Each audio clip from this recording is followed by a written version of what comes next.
everyone and welcome to my January reading wrap up. I cannot believe that January is already over and that I'm already doing my first wrap up of 2018. I mean, it feels like Christmas was yesterday, so I don't know how this month has gone by so fast. But anyway, I did have an amazing reading month in January. I managed to finish 9 books. That's mostly because first of all, I still had a lot of free time and I was still on my winter break. But second of all, also because I did the 24 in 48 readathon and I read a lot of books during that readathon. And if you want to see more like how I did and how my readathon was, I did a whole reading vlog about it. And I will put a link to that reading vlog down below in the description box if you want to see that. But yeah, let's just get started with this video. It's gonna be a long one, but let me just tell you all about the books that I read in January. The first book that I finished in January and also in 2018 in general is The Diviners by Libba Bray. This book takes place in the 1920s in New York City. It's about a girl named Evie O'Neill who has a supernatural power that she keeps a secret, but then these murders start happening in New York and Evie thinks that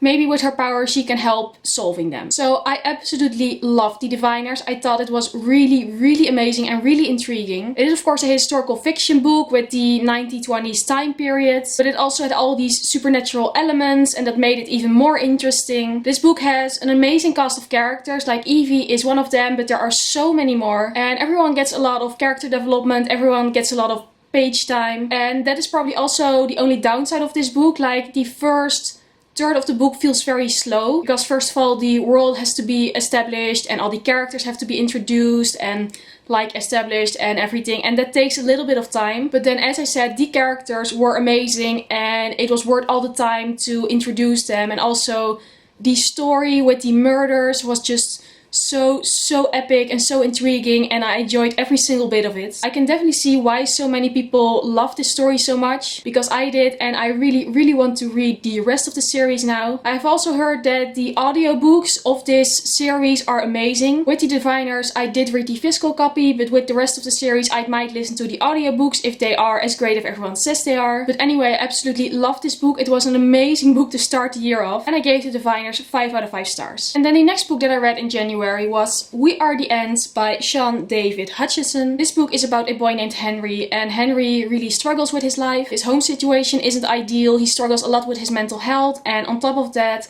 his boyfriend has committed suicide 1 year prior to this book. But then also Henry seems to be abducted by aliens every once in a while. And then at the beginning of this book they give him the choice to save Earth or let the Earth be destructed or something. That part is all a little bit weird. But anyway, it's very much a coming of age story, and yeah, it's not at all what I had expected it to be. Let me start off with saying that I did really like it. I think it was very well written and the story was very complex but also very relatable. I think the whole mental health part in this book was very important, and I also think it was very well done. And it's also a book that is very easy to read. You can get through it very quickly. So yeah, I did really love it, but I did not seem to love it as much as a lot of other people seem to do. For me, it's more of a 4 out of 5 stars than a 5 out of 5 stars. And I think that's first of all mostly because it's just very different from what I had expected. Because of the premise with the whole alien thing stuff, I had expected this book to be very original and very different from other books. But in the end, it was like very much a classic coming of age story, a classic mental health story. That's all great and I really enjoyed all of that, but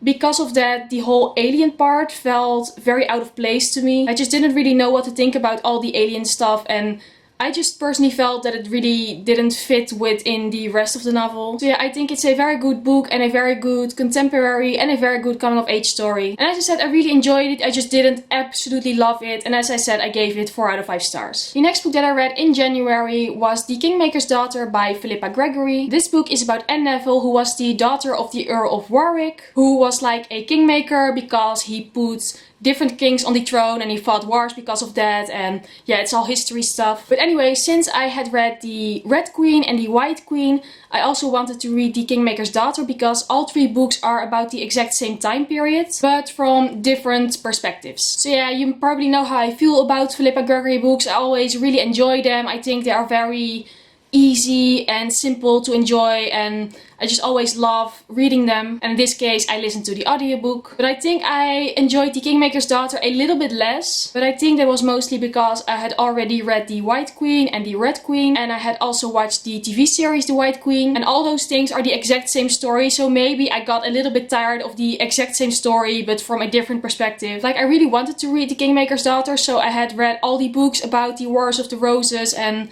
like had a complete picture of all the different perspectives. So I enjoyed it, but maybe a little bit less than the other Philippa Gregory books. Maybe because I got a little bit tired of them. And in the end, I gave it 3 out of 5 stars. The next book that I finished was a reread, and it was Clockwork Angel by Cassandra Clare. So as you might know, there's a new Cassandra Clare book coming out in December of this year. And because of that, there are multiple read-alongs to read all the Cassandra Clare books before the new book is being published. And all those read-alongs mostly consist of 1 book per month. And I decided to do that as well. I really want to reread all of Cassandra Clare's books before Queen of Air and Darkness comes out. But this time I'm going to do it in chronological order. So I'm going to start with the Infernal Devices and then continue with the Mortal Instruments and then the Dark Artifices. So yeah, I started with Clockwork Angel this month and I really enjoyed my reread. Like, I loved this book the first time around, but the second time it might even have been better. The Infernal Devices take place in Victorian times in London, and it's about a girl named Tessa Gray who comes to London to find her brother, but then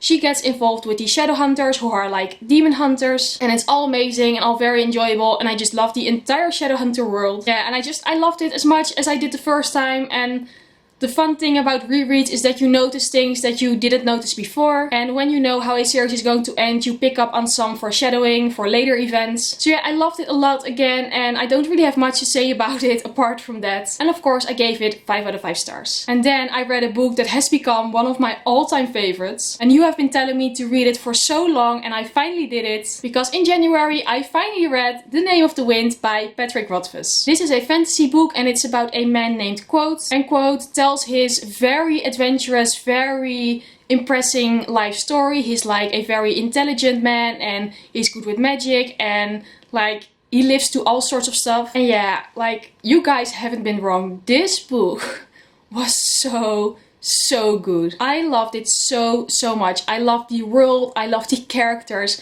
I loved the writing style. The writing style was amazing. I just fell completely in love with this book, and it just, I don't even know what to say. It was very good, and I'm mesmerized by it, and I'm addicted to this world now. I will say that the first 50 pages or so were a little hard to get through. After that, the real story starts off, and then I was just addicted, and I loved it so much. It is a very big book, of course, so it took me a little while to read it, and I would recommend you do the same. Like, don't force yourself to rush through it. Like, experience this magical story and like experience all the amazing things. But yeah, I loved it, and like, I'm definitely going to reread it at some point. It's just, this is one of my new all-time favorites, I can definitely say that. So naturally, I gave it 5 out of 5 stars. The next book that I read was another reread, and it was 1,000 Splendid Suns by Khaled Hosseini. This is actually my old Dutch edition, but I listened to the English audiobook. 1,000 Splendid Suns is about 2 girls who live in Afghanistan named Mariam and Laila. Mariam is the illegitimate daughter of a wealthy merchant, and when she is 15, she's forced to marry a much older man. And then Laila has a better upbringing, but somehow their 2 fates connect. But also the war in Afghanistan is taking place and things are very hard, and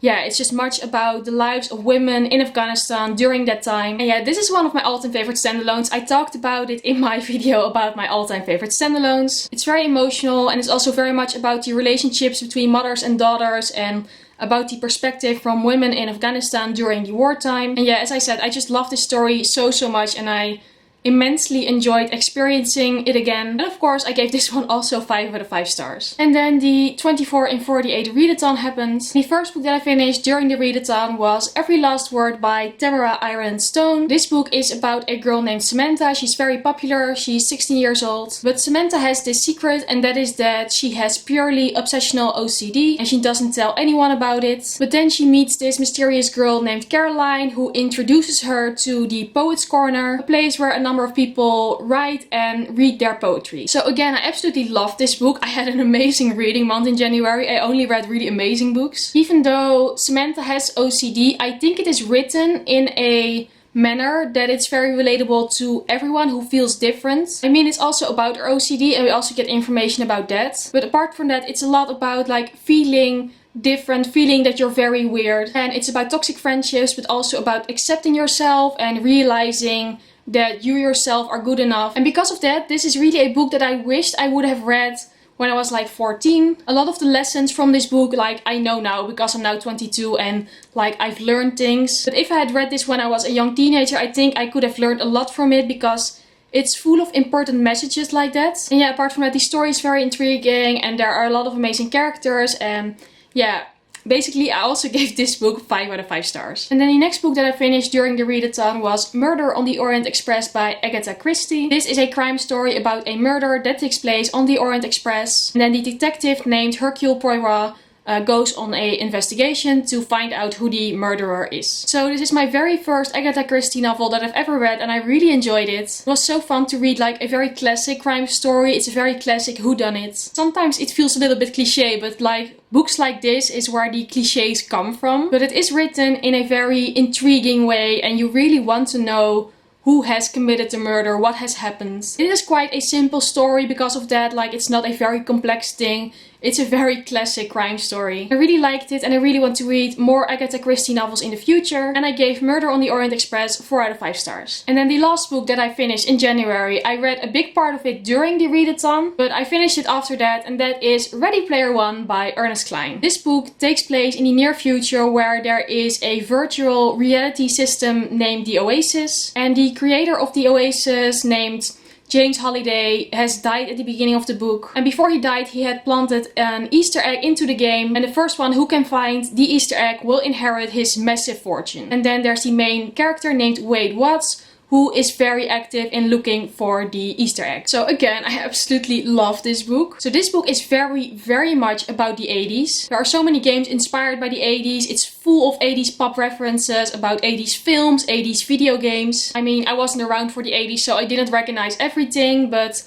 still, it was very fun to read about. And apart from that, it's just a very epic game story. Like, you don't have many of those, like about gaming and solving games and this incredible virtual reality. It just felt very adventurous. Yeah, that's maybe the right word. This book was very much an adventure, but in a virtual reality, and just that just sounds amazing, and it was amazing. Again, I don't have much to say about it apart from that. I just really enjoyed it, and I loved going on such a epic gaming adventure. And again, I gave this book also 5 out of 5 stars. So yeah, this was it for my January wrap up. This might be one of the most amazing reading months I have ever had. I am just in the best reading mood and I have so many books on my TBR that I'm dying to read. I really hope that February will be such an amazing reading month as well. But for now, this was it for this video. And if you liked this video, please go subscribe or give it a thumbs up because I would really appreciate that. And hopefully I will see you again in my next video. Bye!